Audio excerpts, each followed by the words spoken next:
पढ़ा लिखा था या मूर्ख था, पहले आपने बात अब अल्लाह के बारे में आप पढ़ा लिखा तो होगा ना, वो तो अपने ईश्वर मानते हैं। अल्लाह पढ़ा लिखा था या मूर्ख था नहीं पता।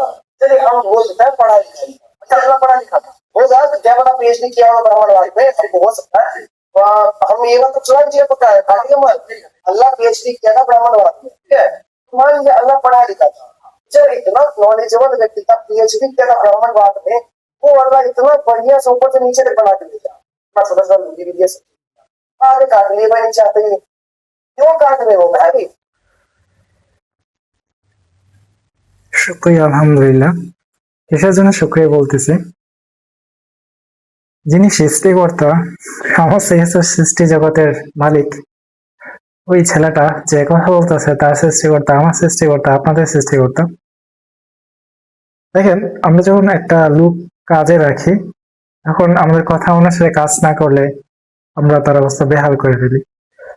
যেমন ধরুন আপনার সরকারি চাকরিজীবী, যদি সরকারি নিয়ম নীতি আইন কানুন না মানেন, আপনার চাকরি নোট করে দিবে, শাস্তি দিবে, উল্টাপাল্টা কিছু বললে অনেক জরিমানা হইতে পারে।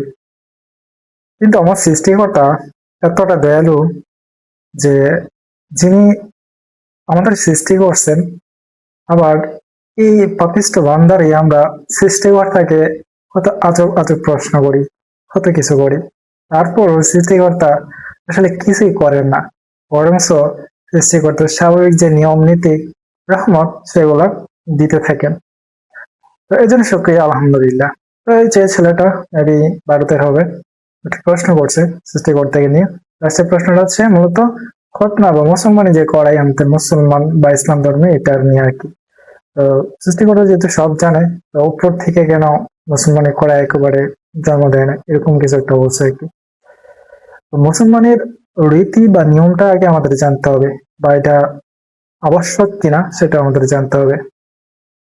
দেখেন, আমার মনে হয় যে যারা সাহাবারা ছিল তারা কি হয়তো বা মুসলমানি করছে, কারণ তারা তো অনেক বড় হয়ে বেশিরভাগ সাহাবারাই ইসলাম ধর্ম গ্রহণ করছে।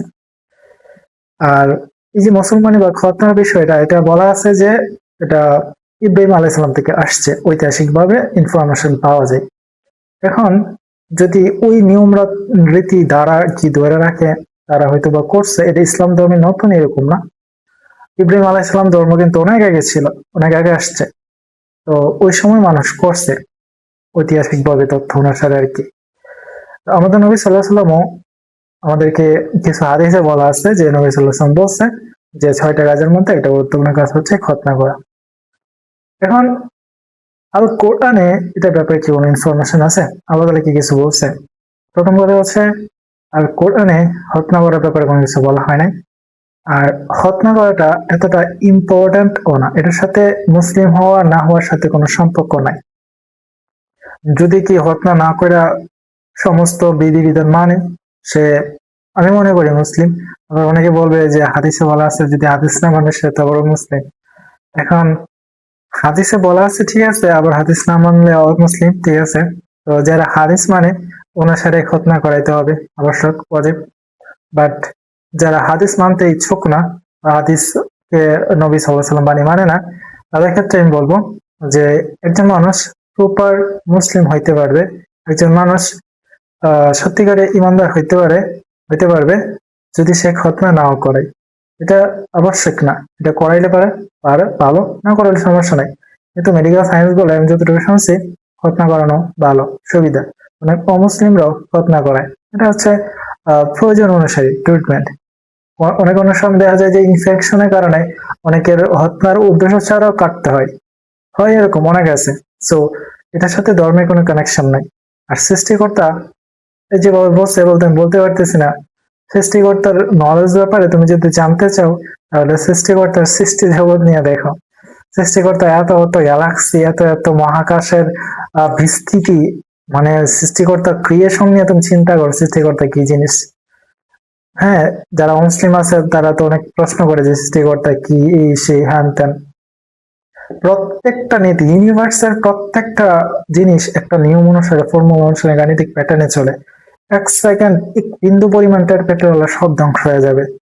এতটুকু কমন সেন্স হাঁটে না যে এই ইউনিভার্সকে যদি কি কন্ট্রোল না করে, চাঁদের সাথে পৃথিবী, সূর্যের সাথে অন্যান্য গ্রহ, টক্কর মাক্কর লাইটকে একেবারে ধ্বংস হয়ে যেত।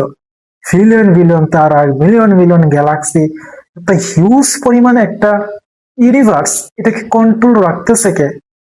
এটা কার অনুসারে, কথা অনুসারে কন্ট্রোল হইতেছে? ইভেন আমাদের হিউম্যান লাইফ কার কথা অনুসারে চলতেছে? আমাদের ইন্টারনাল, আমরা তো আমাদের মানুষকে, আমাদের নিজেকে নিয়ে চিন্তা করি না। যদি আল্লাহ বলছেন আল্লাহকে চেনার জন্য তোমাকে ওই 27 উপর যাইতে হবে না, মসজিদের ভিতরে যাইতে হবে না, আল্লাহর যে ক্রিয়েশন আছে, সৃষ্টি জগৎ আছে, সেই সৃষ্টিগুলো নিয়ে চিন্তা করো। আর সবচেয়ে বেটার হয় তুমি যদি আল কোরআন পড়তে পারো, তোমার বাসায় আল কোরআন পড়ো, বোঝো, বিভিন্ন আয়াতগুলো অ্যানালাইসিস করো, তাহলে বুঝতে পারবে আসলে সৃষ্টিকর্তা কি। সৃষ্টিকর্তার নামে কোনো কিছু বলার আগে দুইবার চিন্তা করে বলবো যে আমি থেকে আসছি। নাথিং থেকে কোনো কিছু হয় না। আমি থেকে আসছি, আমি আমার মা থেকে আসছি, আমার মা কার থেকে আসছে, এভাবে এভাবে এভাবে একটা মানুষ তো ছিল, তাই না? যে মানুষটা থেকে সবগুলো মানুষ আসছে, ওই মানুষটাকে কে সৃষ্টি করছে বা থেকে আসছে? মানে প্রথম যে মানব, তাকে কেউ না কেউ তো সৃষ্টি করছে। আমরা যে আসছি পৃথিবীতে, হাওয়া থেকে তো কিছু আসে নাই। তাইলে এই প্রথম মানবকে কেউ না কেউ সৃষ্টি করছে, ওইটা হচ্ছে সৃষ্টিকর্তা। ঠিক আছে? তো যারা অবিশ্বাসী, আসলে ওরা কি জানে কি বুঝে তারাই জানে, আল্লাহ ভালো জানেন। তবে আল্লাহ তাদের সঠিক বুঝ ধারণ করুক, আমি সেটা দোয়া করি।